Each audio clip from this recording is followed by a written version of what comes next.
There was something else about his deportment that said he was a little bit dangerous. Not in a gun-in-the-silk sock kind of way, but like a ghetto Gordon Gekko, an unscrupulous manner. The fact that he was also an investment banker held equal appeal. He was going to be my ward. Miles grew up poor in Memphis and used his Tennessee accent the way a cat used cunning. The thicker he turned it on, the more he wanted something. Though in his work there was barely a trace of Tennessee. "I got enough strikes against me," he'd joke whenever I teased him about the main-line lockjaw he'd adopted at the office. He piloted a red Porsche Carrera convertible, wearing cognac-colored driving gloves around Manhattan as if he were the Baron-born, and I fell for him and all the trimmings. After 2 dates, he invited me to go with him to Paris for a week. "I know you the one, baby," he told me on our second date over a bottle of Lafite Rothschild, 1962 at the Four Seasons. "We just need to get out of New York and spend some real time together." I was convinced that I was in love with Miles, and I made a deal with myself at that moment to do whatever I had to do, which turned out to be pretending to be someone else, to close the deal. I'd anointed him the perfect man. Ward doing the levels, eating ribs with the brothers who work for transit, and drinking Veuve Clicquot with CEOs. In our first year together, I literally put my best face forward, rising before he did, which meant pre-dawn, to wash my face and brush on custom-matched Prescriptive's face powder. I would search the Wall Street Journal for mergers and acquisitions I could discuss with him, and I routinely sent him tokens. Sterling cufflinks from Tiffany, Armani sunglasses, when he closed a big deal or had to work through a weekend. Even though these trinkets cost almost my weekly salary and I was barely covering my rent, car insurance, and student loans, I was on a mission to get him. My best friend from high school, Cheryl, thought I was on my way to a mental hospital.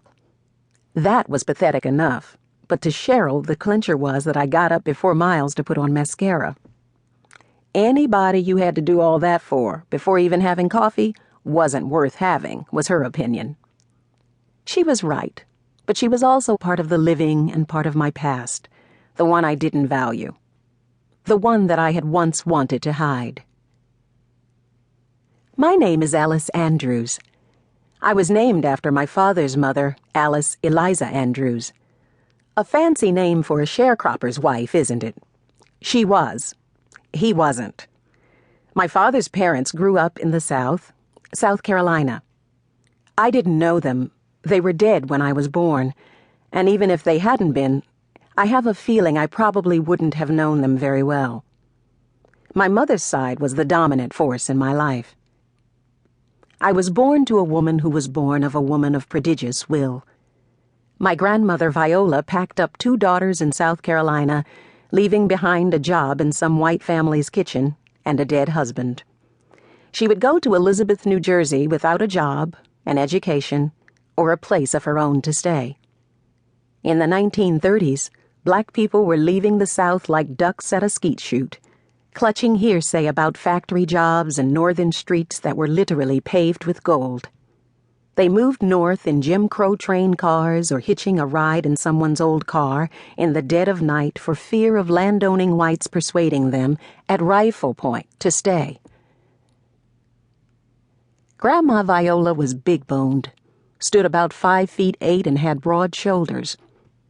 Her cafe latte complexion and what the old folks used to call good hair gave fodder to her air of superiority. Her hair alone was something most black folks were proud of in those days, because it was proof that your heritage was mixed with Indian and or white, and you were therefore better than those coil-knotted black people who were unblended, unadulterated.